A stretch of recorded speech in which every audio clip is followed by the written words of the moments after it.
It's my great pleasure to introduce our AI for Health webinar number 22 today. And Dr. Hua Xu from Yale School of Medicine.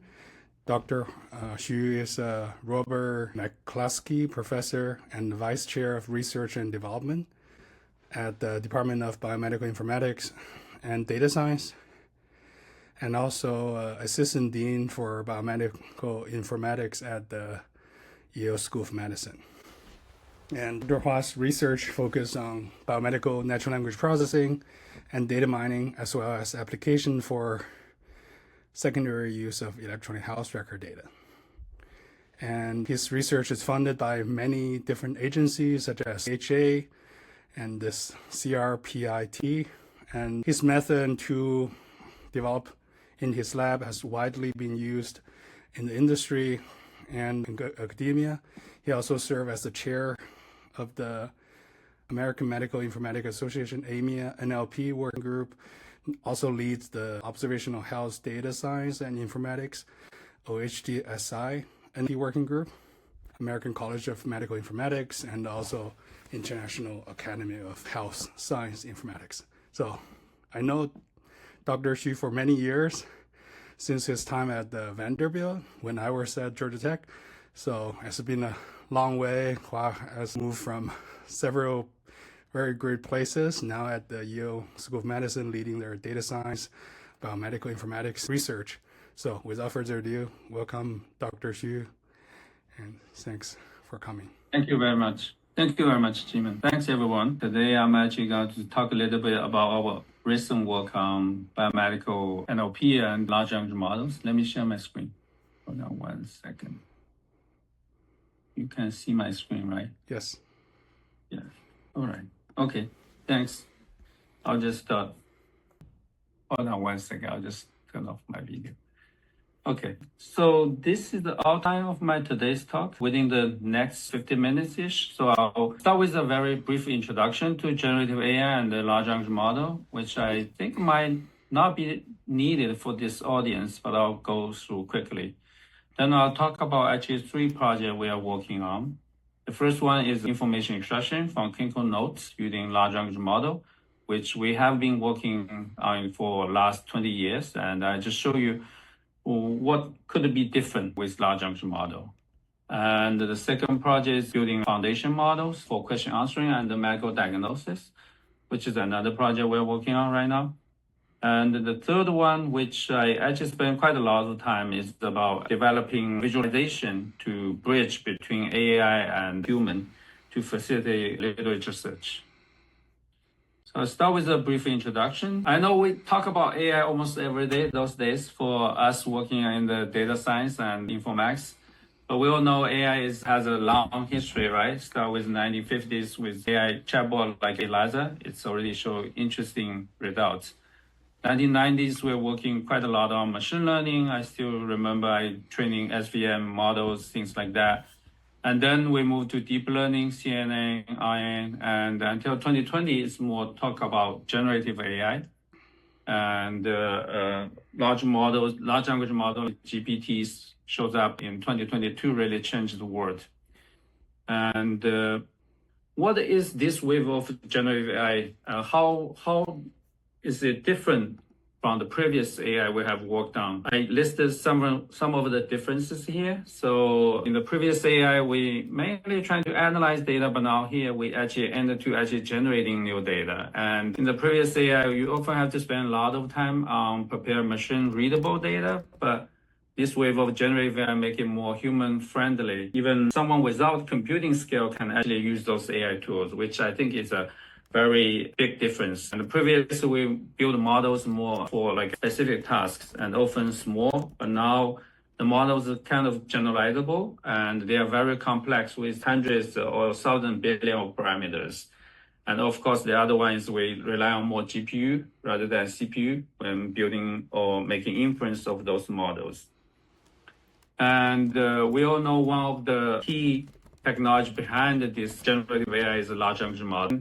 Language model has been there for a while. In 1966, people talk about language model. It refers to basically a probabilistic model to estimate next token given a sequence of previous word, right? And then later, 2001-ish, we have the neural language model, which is implement language model based on neural network, show good performance, but also suffers a lot of the issues like inefficiency. And then 2017, the transformer model really addressed all those issues with all the large data and the GPUs available. People start to train, we call it pre-trained language models.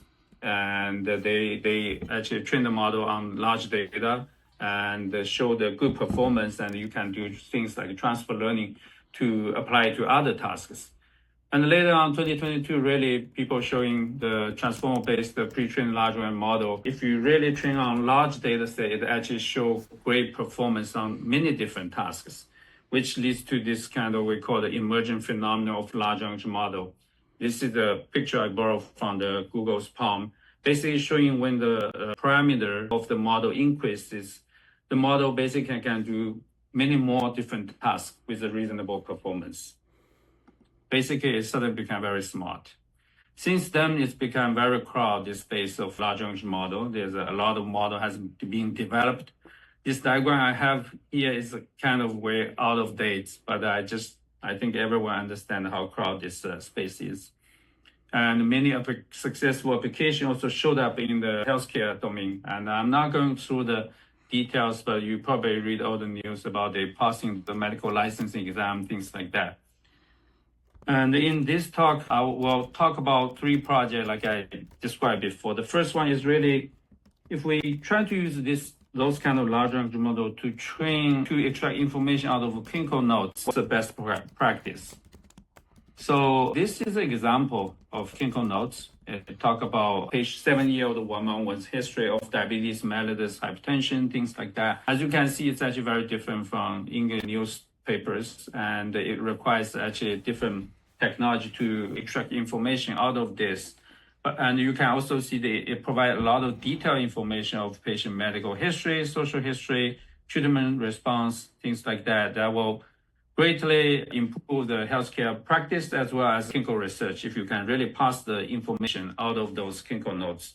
That's why a lot of activities actually extract information out of those notes. And typically, we can divide those information extraction to 3 main tasks.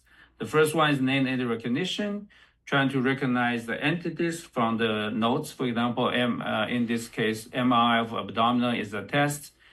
June 18, 2000 is a tempo expression. The second one we call relation extraction. Basically, you want to understand the context of medical terms mentioned. In this case, you want to know this June 18, 2008 is a modified of this MRI concept. So you need to extract the relation between those 2 entities. And the last one is concept of normalization. In this example, renal cell carcinoma, you want to map this to a concept in a standard terminology, then you can use for the downstream computer application. But as you can see, the surface term renal cell carcinoma is very different from the preferred term used in terminology, which is the neoplasma of kidney. So you did actually do this kind of also called entity linking. And in the last about 15, 20 years in the clinical NLP world, a lot of shared tasks is actually organized across those 3 tasks. So in the older days, we use rule-based approach, like Medley, MetaMap use a dictionary to extract those entities. And later, when we move to the machine learning-based approach, basically you annotate corpus, say, Plavix is a drug, but recent GI bleeding is a medical problem. And then for the entities, you start entity annotate with B, intermediate entity annotate with I, or other outside entity annotate as O. So you then convert this to a sequence labeling task. Then you can apply all the machine learning algorithm. At that time, all we're trying is a different machine learning algorithm, different features, things like that. And later on in the 20s, we kind of start to look into deep learning approach. At that time, I think many of you used the BERT or heard about those context embeddings. And we actually try to pre-train those open domain BERT model using clinical domain text and then NER task. And this is a summary on the same data set, 2010 I2B2 challenge, which is to recognize medical problem, treatment, and test out of the discharge summaries. As you can see at the early days, or during the China 2010, the best performance is 85. We participate, rank second is 83. Feature engineering, we can also reach to 85. But then when you move to CNN, with just using embedding without any feature engineering, it's about 82. And then we move to BioSTM, also show actually 85, which is already better than the previous machine learning based approach. And then when you move to BERT, you almost reach to 90%, which is almost 5% better than the previous machine learning based approach. Now let's look at how ChatGPT can help with this kind of entity recognition task. So I give the same sentence I showed you before. When I first have access to GPT, I thought, let me try with this sentence. So I asked GPT to output this information from the text, the drug information, put in a table. And it listed each drug, its dosage frequency in the table. I look at it, it's almost completely accurate with this. You really have to say maybe this IVP can be a route instead of frequency. But it recognizes all those abbreviations like BID, which means twice a day, PIM means as needed, and as well as my first R1 grant. But even I did like 10 years of research on clinical abbreviation, I kind of gave up. I don't think there's a generalizable approach can really recognize all the abbreviations from the clinical notes. But when I see this result, I was really excited. Then keep thinking then how this is going to change the way we do information extraction. First, I think maybe single model rather than a lot of individual model may be sufficient to do this task. And also then instead of a label intensive annotation to train the machine learning model, now those large language models show very good zero-shot performance, right? But nevertheless, we are researchers, we cannot just judge based on a single example. So we start our first study, which is trying to evaluate GPT on the clinical MER task. At that time, this is GPT 3.5, GPT 4, and we're trying to compare with the BERT model. And we, on the same task, medical problem treatment test extraction, we use the empty sample, which are fake notes. At that time, we actually are not allowed to send real clinical notes to GPT due to privacy concern. So in this is showing what we do. We're mainly trying to work on the prompt. What kind of prompt you should give GPTs to extract those kind of information and to evaluate the performance quantitatively. And this is what we have. So we just define the task in the prompt, then define the output. You want to tag the entities. Then we also give a definition of the entity, annotation guideline. Also, you can give some examples. If you give one example, input, output, one shot, two example, two shots. So we tried all those kind of more detailed prompt and the few shot learning approach. And we generate our result basically showing, okay, this is left is trying to show you adding more kind of prompt instruction in general improve the performance. And on the right is showing if you give a few examples, it's also improve the performance. But if you compare this kind of few shot optimized prompt result on GPT and GPT-3 compared with biomedical bioclinical BERT model, which is trained on 100 annotated sample, as you can see, it's still not as good as the bioclinical BERT model at that time. But nevertheless, if you compare to with machine learning like CIF, it's actually already show better than CIF, which is trained on hundreds of annotated notes. But here, you just do 5-shot learning. So it is still very impressive, even it doesn't really outperform the BERT model, which is trained on a lot of examples. And in the next study, what we did is we actually go a little bit beyond just the NER task, and we actually, this one focus more on biomedical literature. So we test on 12 biomedical data set across 6 NLP tasks, not just entity recognition, also relation extraction, document classification, question answering, things like that.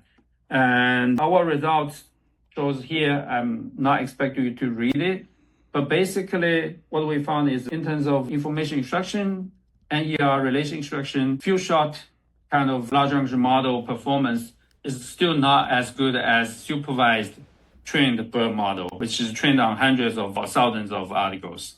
But then some tasks like question answering, text summarization, it's almost no-brainer. You should just go to those new models. And this is what come up from the paper, some kind of recommendation about which model to pick for different tasks.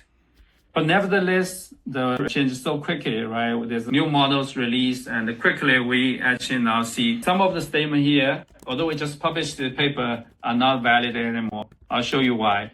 So the second experiment, what we did is later after GPT LLaMA release, which is open source, you have all the weight. So you can also do kind of supervised training through instruction training, right, to train LLaMA model for the clinical MER. So we did the same task, like detect medical problem, drugs, lab tests, things like that, using 4 different data sets. And since it's LLaMA, it's local, we can use actually real clinical nodes. So in this study, we have 4 different data sets. The majority is coming from the UTP physician, which is over 1,000. Other 2 are small data set from MT sample mimic. And I2B2 is a data set we never actually feed to the fine tune, okay? It's a complete independent data set. So we compare the LLaMA 2 and 3 over different size with the bioclinical bird. And through this kind of instruction turning by converting the annotated data to the instruction data set. And this is what we found, okay? As you can see, on the UTP, we have a lot of over 1,000 training data. The LLaMA 3 70 billion performance is slightly better than PubMed model. And basically, their performance is actually quite similar. But then on the other 2, MT sample mimic, which have very little data for training, actually the LLaMA showed better performance than the PubMed model. But then most surprisingly is on the I2B2 data set, which remember, we never put any data in the training. The LLaMA model actually showed much better performance than the BERT model. Indicated it's actually have very good generalizability for those kind of large language model on this task. Nevertheless, we build a package, we release that, but then are we really ready to just switch to large language model for information extraction? I want to bring up another factor to consider is actually about the speed. At least at that time for the LLaMA 3 70 billion model, even when you run a GPU, to process the nodes almost 39 seconds. Compared to BERT model, it's like 0.2 seconds. If you're going to run millions of nodes or you do some real-time integration, you really have to think about other factors like speed, in addition to the performance. So then we actually did another work is actually to extract social determinants health information. I think many of you probably know what's SDOH. Basically talk about where you're born, what you raised, do you have a job or not, do you live by yourself or with your family? And what I want to show here is compared to previous BERT model, we also show the LLaMA model actually perform much better than the BERT model on extract social determinants health. And you can see the improvement is not small. It's actually very big, from 0.78 to 88, 73 to 83, even 73 to 90. So it's really showing this kind of LLaMA model, large language model, have good performance on this SDOH information extraction. And my guess is that a lot of those SDOH information is actually related to general domain, which is what LLaMA was trained, and it's good picking up those information. So a quick summary of what we have done for LLM for clinical information extraction. As you can see in zero shot, we still show large language model not as good as the supervised BERT model, but if we do the instruction turning on open source large language model, it's comparable or sometimes actually much better than the fine-tuned BERT model. Depends on the type of entities. But I also want to bring up this, in addition to performance, other factors like computational resource, speed should also be considered. So to facilitate this, now we actually have a LLaMA-based clinical information extraction system available online. If you're interested to use our tool, it's available as a Docker image. You can go to this Kiwi website on our lab website to download this.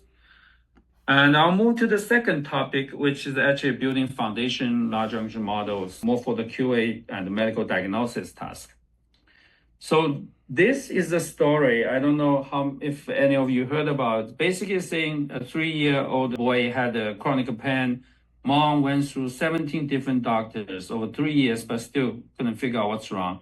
She put everything into GPT, and GPT made a good suggestion and find the right subspecialty and then get the right treatment.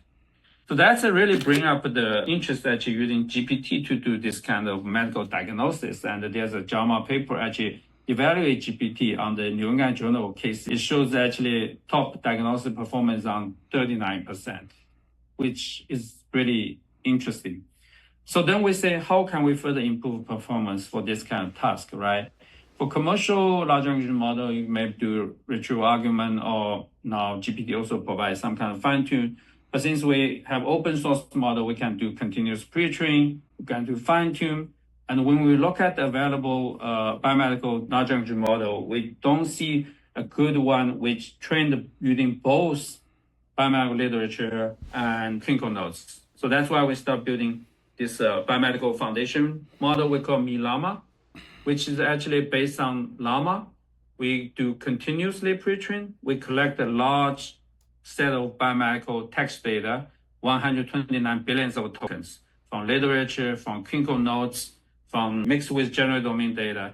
It took 150 GPU to running for almost a month, a lot of time to do this pre-train.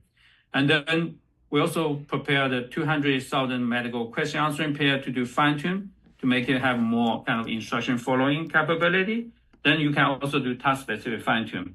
We evaluate 6 tasks, 12 data set, made this available online, 13 billion versus 70 billion models, but it is based on LLaMA 2. It's a little bit outdated. And as you can see, at that time, when we compare to other open medical large language model, it actually showed good performance across different data sets, across different tasks, question answering, entity recognition, classification, things like that. But then often people ask, how do you compare with GPT at that time? If we do zero shot, GPT actually still perform better, 7 out of 8 data set, okay, which we can send it to GPT. And I'm not really surprised because our model, the largest one is 70 billion versus GPT at that time, I don't know, hundreds of billion at least. And then, but since it's open source with all the weights available, you can download it, you can train on your own data set. Once you actually fine tune, we show that LLaMA actually can outperform GPT 5 out of 8 data set, and for ChatGPT is 7 out of 8 data sets. So it's still quite useful. And this is actually now available through the Mimic FeasialNet data set because we use the Mimic data in the training. And then we start to actually use this system to do medical diagnosis. So the task, the input is basically give a case summary. You're trying to get diagnosis out of it. Instead of predict 1, you may predict 10, rank them. So differential diagnosis. And we actually collect a lot of cases from different diverse sources for the train LLaMA and evaluate on New England Journal of Medicine and the JAMA cases, which are more complex cases. And this is a kind of some preliminary result, which is showing on the 70 billion models, we actually can kind of outperform on GPT-4 at that time.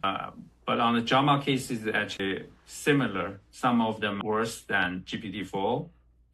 And more recently, we actually moved this whole thing to more kind of multi-agent system. And it can be actually used different large language model, including ChatGPT, okay? So here's showing architect of this multi-agent system. And now, if we're using GPT-4o, this is on the New England Journal of Medicine cases. And through our multi-agent system, built on the GPT-4, we can actually improve about 11% on the top one accuracy, which is quite interesting. And some discussion about the second topic, trying to building those medical large language models and chatbot for diagnosis. First of all, this scaling issue, right? The demands for computational resource, when you compare pre-train versus fine-tune, pre-train requires a lot of more kind of computational resource. Like I said, 100,000 GPUs in the continuous pre-train LLaMA. And we're not just trained once, we tried several times, finally improve the performance, okay? So it costs a lot of computational resource. Luckily, I have to thank our collaborator, Bian Zhang, Yonghui Wu at the University of Florida. They actually provide the GPU resources. But fine-tuning is actually much more efficient. It's like 1,000 GPU hours, and it also improves the performance quite a lot. So you really have to think about the trade-off between the pre-train and the fine-tune. And then the second is really about reliability. I know folks already understand all the hallucination, factuality issue of a large language model. But the third one is really about the privacy bias. And we built a chatbot for the medical diagnosis system we have right now, but we're very afraid to actually release it because we noticed there's a quite big memorization issue. If you put the same 10 token as showed up in the training data, it will basically very likely to release the entire training sample have the same 10 token. So there's a leakage risk for the training data and all those privacy issues. So we didn't really release the system online. But there's also kind of a methodology to really address all those potential risks. Okay, so I'll move to the last one, which I'm actually very excited about what we're having so far for this visualization. So if you think about, as I mentioned, how the large language model changed the way people can use AI and make it very friendly for anyone be able to use those AI tools. But then I thought there's actually still a missing between the AI and the human. Right now it's through the chatbot, but there's actually a lot of other things we can do to facilitate this kind of interaction. That's where we actually now dive into use biomedical literature as an example to see how we can actually improve the human AI interaction through a visualization platform.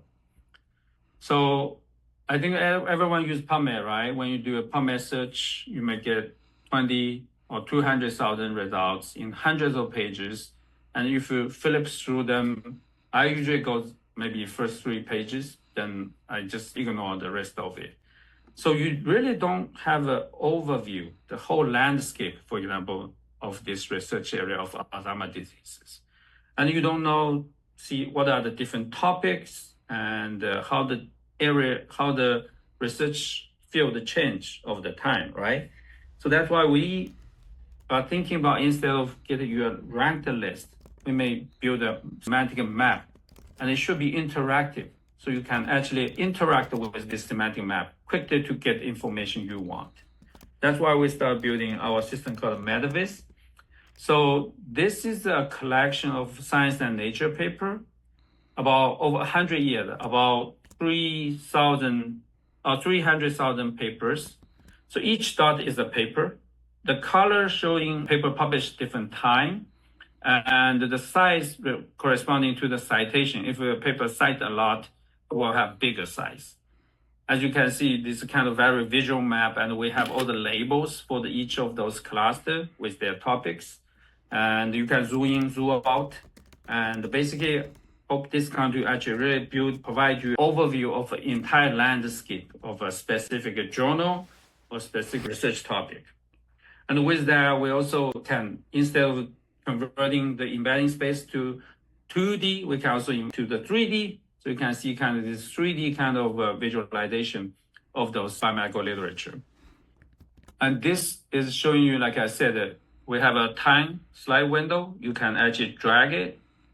When you move it, you really can see how those different research topics actually pop up over the time, right? And as you can see more recent, 15 years, this big cluster, it's actually the COVID cluster.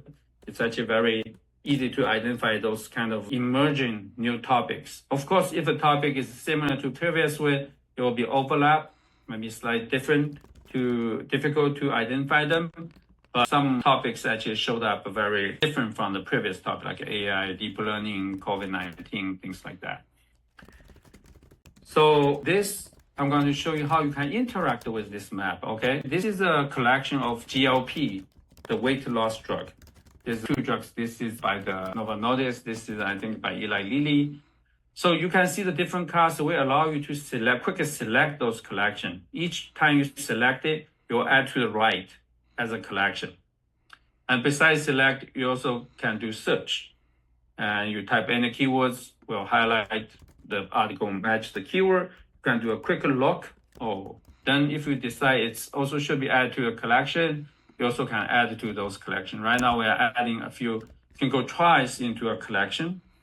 And once you add to the collection, we can do all kind of exploratory things. You can see the title, keywords, journal, but more importantly, we also have a co-pilot feature, what we call. Basically, they use the AI large language model to allow you to interact with those papers, ask any questions, and quickly get answers. Here I'm showing you, you can click this co-pilot. You can say, hey, extract the trial name, the number, the phrase of the trial, put it into a table. And it actually generate a table like this. And if you want more information, you should also including control arm of this. You can update the table with the control arms. And you can see this is like a kind of quick mini review, help you to quickly identify all those information, right? Right now, we are not just limited to the abstract. If you have access to full-text article, for example, to the PMC full-text article, we can actually also ask questions on those full-text article. And right now, in addition, for typing the text, you can actually also record your question and get the answer back. Another function I actually try to highlight is also about this, we call the discovery empty space. So you see those different topics, but then you may wondering what's in the middle of this empty space, right? What could be a research topic you may look into? So we actually have this algorithm now. You click a point, we will identify this semantic space, then you will actually generate a research hypothesis to propose this research idea to you, say maybe, hey, this is something you can actually look into. So in this case, we are suggesting actually to look into those GLP-1 drugs in reducing obesity-related condition, impact on alcohol consumption. I'm not sure if this is all correct. I'm not expert in this kind of epidemiology study, but I just felt this kind of very interesting to show you how this kind of AI tool can help you to identify new ideas. You may ask like, what's the behind the scene to really build system like that? I highlight some of the key components here. There's a lot of things on data processing. You have to collect the data. Then we are using large language model to do the embedding of title abstracts. And then you do dimension reduction. We have algorithms to do dimension reduction. You can use Disney, you can use UMAP, and we also collaborate with Chao Zhumei at the University of Michigan. They have a large ways algorithm to do this dimension reduction, help with better clustering, things like that. And then also about topic clustering, topic labeling. Believe it or not, when you do the clustering, a typical way just use the keyword to do the labeling, which is actually not very to generate a better, more precise actually topic labels. And then over here, the empty space detection, there's also algorithm I can show you later. But then also this reg-based question answering. I think a lot of systems already show how that works. I'm not going through all of them, but I'll give you a little bit flavor about maybe two different algorithms behind the scene. The first one is actually we have developed a new kind of visualization tool. So if you do a clustering, for example, you do a Disney, you can cluster the paper to different color, right? But that really doesn't really help you to identify, oh, for that research topic, for example, this cluster, which is the first paper actually leads to this new research direction, right? So that's why we are developing more kind of, we call iris view, trying to encode the time also to this layout. We use the radius for the time and angle for the clustering. So then adjust the look of this whole visualization. And if you look at this, what we will get is something like this kind of iris view, we call it. And as you can see, each research topic is along the line of the time scale. Inner circle means early time, outer one means more recent time. And as you can see, those clusters very easily clustered over here. You can easily identify which is the paper, which is the first paper for this topic. And the citation, again, highly cited paper with bigger circles, so you can quickly identify those kind of very important studies leads to this new research direction. So the second one, I'm going to talk a little bit about this, how actually you're going to identify this empty space, right? Hold on one second. The underlying algorithm we're using is actually called embedding language models. This is actually a paper published by Google team. And what they are saying, okay, in the high dimensional embedding space, if you have the movie Forrest Gump and another movie Inception, what will be a movie look like as an interpolation of those two movies? And they will actually find that position and then from that embedding to generate this text about a new movie idea. So when we look at this, it's actually very interesting. And that's why we start to look into how we can use this in this empty space detection in biomedical text. And what we did is we grab a bunch of all the conclusion sentence from biomedical literature, okay? Again, same thing, we actually embed, project them to high dimension embedding for each of the conclusion. And then we will say, okay, for those two paper, one's here, what will be in the middle? We generate this kind of, from this embedding to generate this text. And what we can do is can use PubMed to actually train this kind of embedding language model. We got the conclusions and we focus on gene-gene interaction. We embed them to a frozen embedding model, prompt the new LLM to recover the text, and we train the loss basically between the loss versus original conclusion because we do have the actual text of those conclusion, right? So then we train a model and we are doing some evaluation now. Here's some, like a few examples. This is the original conclusion. We give the embedding space, embedding position for the original conclusion, then ask the model to generate text. As you can see, actually, the generate text is actually very similar to the original conclusion. Even without the input of the original text, we just have the embeddings, okay? The position of the embeddings. And it looks very promising. I think I'll just stop here, just discuss a little bit about take-home messages. So I hope I convinced you this generative AI technology is really changed the way we do research and development. And again, I want to emphasize, although generative AI large language will open a new door for a lot of research opportunity, but it also bring a lot of issues. It's not perfect and require very careful systematic evaluation, especially for the healthcare applications. And I also, since we're building a lot of software, I also want to point those days with AI tools, it's actually very easy to build a prototype, right? Maybe a couple of days, your prototype is ready. But to really actually move from prototype to application will solve real world problem. The last mile problem is actually not trivial. Like even I showing the visualization tool, we spend a lot of time. It looks nice, but it really problems, I wouldn't say that yet. We're still actually actively working on trying to bring more real world use cases. With that, I would like to thank our team member, our collaborators, as well as the fundings. I'll stop here and answer any questions. Thanks. Thanks, Hua. This is amazing. Can you hear me? Yes, thank you, Jimmy. I would say we have quite a few interesting speaker in this webinar. I mean, I think yours is one of the most, in terms of the things you demo, is one of the coolest system and Thanks. you have shown, especially. We are not doing like applications, so this. No, I mean, a lot of our speakers doing application, but the last part of your talk is super cool. I mean, I have a. But by the way, for the audience, feel free to type in your questions. I think we already have some good remarks, Hua, about your work. And there's one question where we can ask it. Yes, we actually, you want to put it in the chat? Yeah. But I have to say I didn't really advertise this because each time you use those two, you're calling GPT, and if you make a lot of costs, it will make us bankrupt.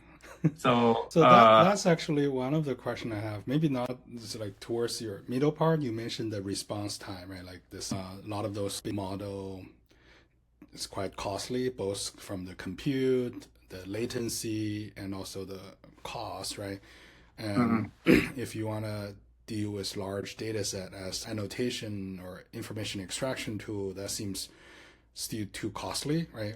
And do you have some comments or perspective on that? Right. So if you compare, is that a Yeah. should So avoid? that's why for the information extraction, I showed you a lot of my clinician collaborator, they want to use large language model to do this rather than deep learning BERT model, right? But Mm-hmm. then I asked them a couple of questions. Do you have GPU?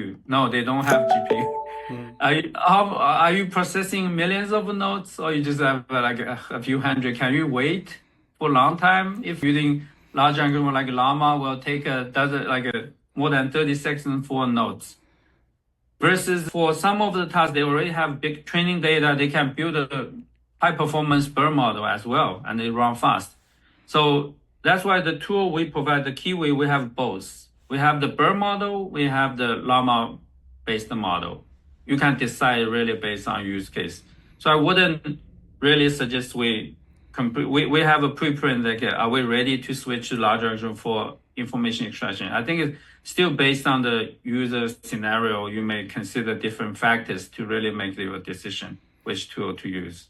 Maybe on that direction, we have been exploring some of this clinical trials use cases. Also have similar, I guess, challenges, right? If you want to match trial to criteria, if you have a large Yes. database of I patients. actually have a map for all the trials. Mm-hmm. So you can think we do literature, but we can visualize everything. So we're also visualizing the trials now because you can put the trial in the embedding. Yeah. Yeah, it's quite interesting. Maybe there's so many interesting topics to discuss, right? Maybe just on your last part, this cool visualization, visual analytics stuff, together with, especially when this part of, I find super novel, interesting is this identify this unexplored area, right? That the, Yeah, uh, this is I'm kind of also a little bit inspired by this Google AI core scientists. They can help you generate hypotheses, uh, right? So I was thinking here, of course, the traditional way generate you probably get a lot of context to Google through the search interface, right? But then through our visualization is you also have the context about all those papers. So maybe make this interaction a little bit easy rather than you type everything. You may type something, but you also point out somewhere, so that make it a little bit more efficient. I think what you're doing there, the last part, is quite ambitious because most of the system, all this chatbot type of LLM interface is very local, right? You ask a question, you get the answer. Everything is kind of in that thread, right? Maybe you Mhm. remember the previous question, but it never able to give you a very like a global view of what's happening, right? Like, okay, if Yeah, that's another piece I think it's helpful, the whole landscape view, I call it, right? Really give a research topic like a GLP-1. What Mhm. are all the different topics? I think that's, I try to argue that's useful, but I still have to really evaluate actual user experience, use case they really feel it's useful. I saw there's a question if we have a preprint. I actually don't. We're still working on the paper. Yeah. Yeah, this is super cool. What about the I think on that cluster view, right, those graph visualization, those has been available for quite some time, right, developed by the visualization, visual analytics community, and it's super cool. And I mean, people use it Yeah. in the movie, right, a lot of very cool demo. And Mhm. do you see that, like, for people who don't understand the global picture, accessing this type of interface, they can learn the topics Yeah. quicker I than really hope so because I talked to a few information retrieval experts. So they are typically two type of user when they search literature, right? One is they know what they want. They know their specific question, right? They know the domain. That's why you ask a question. Then things like Allen's, like an open scholar can really Mhm. get the question, get the answer to you. But there's another type of user, they are new to this domain. They don't have a specific question. They want to get the overview of this domain and then dive deep to something. So I hope our tool can help, at least for the second type of user, to really help them quickly get the overview and find the area they are interested, then dive in to ask a more specific question. I That's re- what I hope, yeah, yeah, to I help them really like navigate. the your mapping of this maybe into a whether it's a 3D like a spatial or like a 2D spatial view that I can imagine maybe this is also a very good learning tool, right? Maybe I'm an expert on this topic, right? I mean, there's a new topic I don't know about. Instead of just reading that, because that's kind of disconnected, right? You could show a I have task. one collaborator saying, maybe he has an idea, say, oh, I'm writing this paper. I will put it in to see where this paper are. Yeah. I saw there's some questions in the chat. I will try to answer. When you put all the abstract into RAG, how to return the most related information from the chat? Yeah, that's actually typical RAG based approach, the challenge for RAG-based approach. So if you look at we actually took over the Allen Institute's, I think it's called Open Scholar, right? The architect, they have a kind of a retrieval, re-rank kind of components. But the problem is, I think it definitely helps with the re-ranker, but it's very slow. So if you have all I think the challenge here is not just about you get relevant back, but also when you try to do the ranking, it's actually very slow.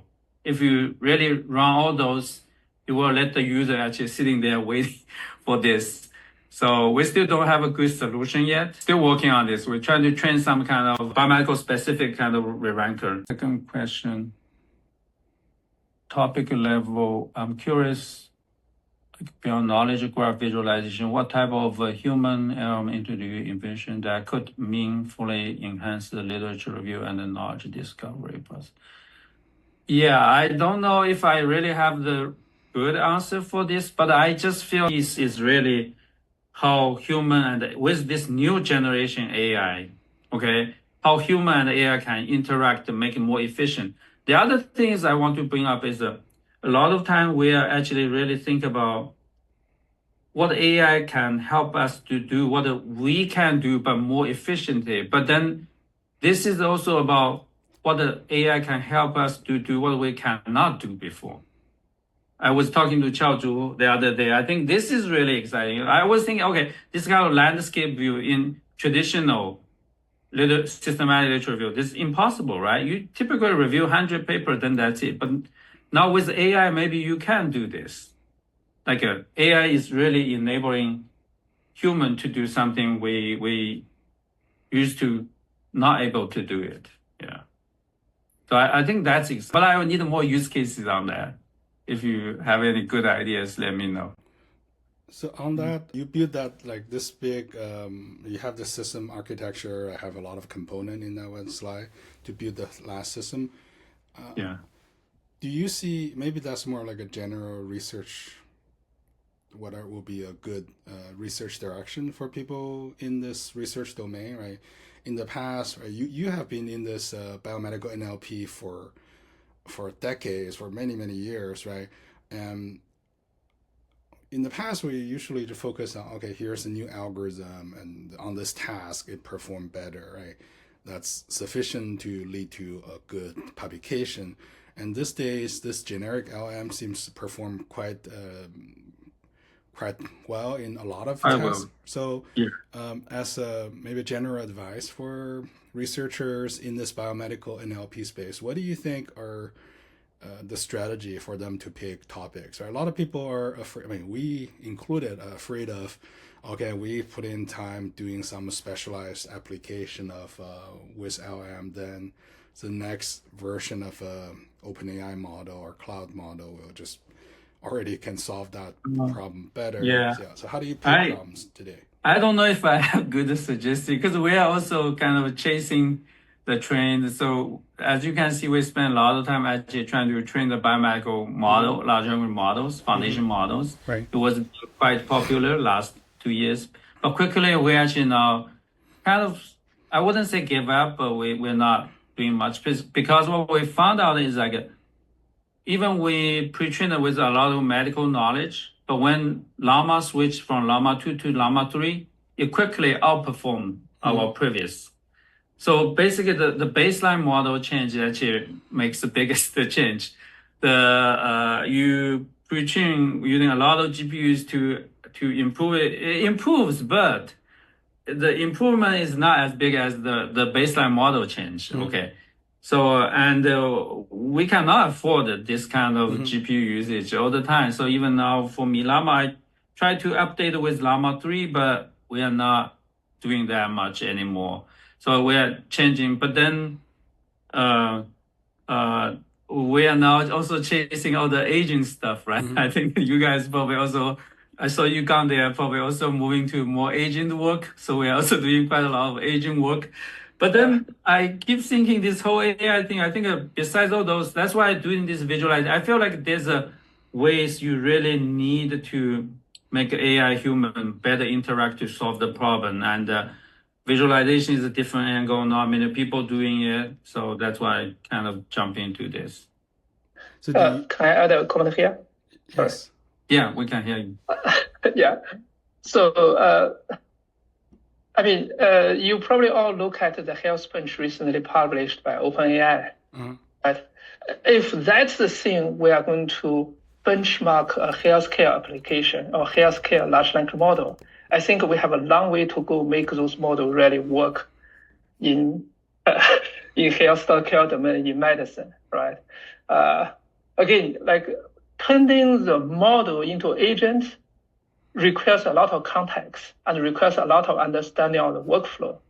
And making those agents working together, like design architecture that those agents are robust enough towards underlying model. If the model change, my agent still works, right? So I think there's still a lot of work in that direction. And I mean, maybe OpenAI, Google, they can keep publishing good foundational models, but there is a huge gap, as what you said, like the last mile, like they don't have a context, they don't know the workflow. Like, I totally agree with you because we are working on medical diagnosis, right? So you probably see recently two maybe Nature paper from Google about this medical diagnosis.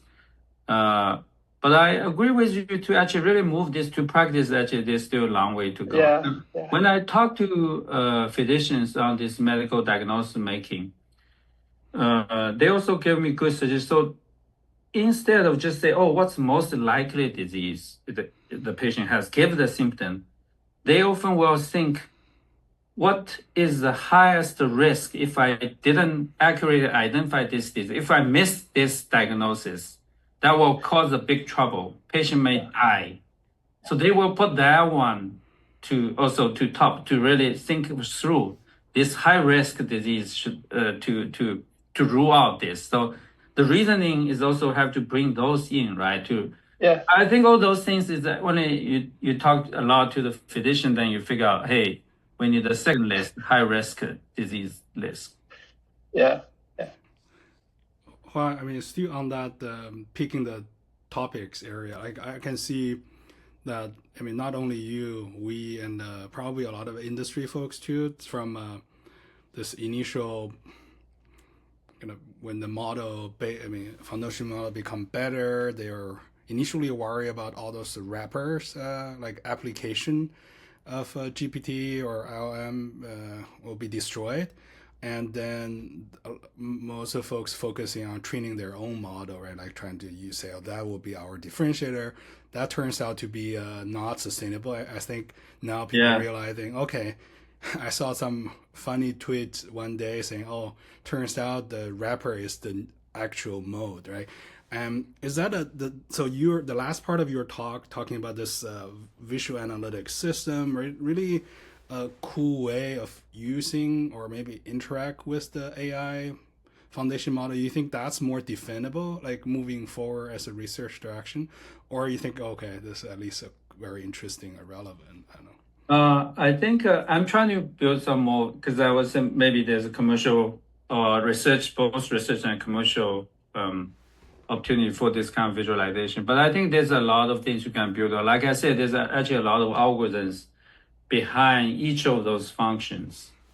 And that could be something unique. And I feel a lot of long way to go. Like if I really, for example, I want to, just a simple question, I want to identify a trajectory of this research direction, right? What is the most important paper leads to this, then leads to that, leads to next. Just doing that, I think there's a lot of things we can work on to really help people to quickly identify the trajectory of a research direction. So all those little things, I think it will add to this whole system. I agree with you. Like trying to building domain-specific model is a little bit tricky now, unless you have very unique data, right? And you have a lot of computational resource. Otherwise, I think if you application focus, maybe even VC more interested, you should just based on RAG or that type of thing rather than build your own model. I think I still really like if this approach you had on discovering interesting open space, right? Like, okay, here's the topic that's actually, because you can probably, if I'm thinking about those Google's, those AI scientist type of work, if they propose some hypothesis, you hard to assess, right? Like how realistic or how do they position that to the existing research, right? I read the report, but we don't have access to AI core scientists. I think we signed up a form, but I don't hear from them how we can further test the system. It will be interesting to learn more. But if you have this global picture of how this existing research are connected or in this cluster view, then highlighting, oh, this is pretty in the middle of this two area, that's not a much of work going on. That's actually much more, give much more context. Cool. And thanks, Xu. I know we're running over already, and thanks again. Yes, thank you, Jimmy, for the invitation. Thanks everyone for attending. Thank you, Hua. Bye. Bye, everyone.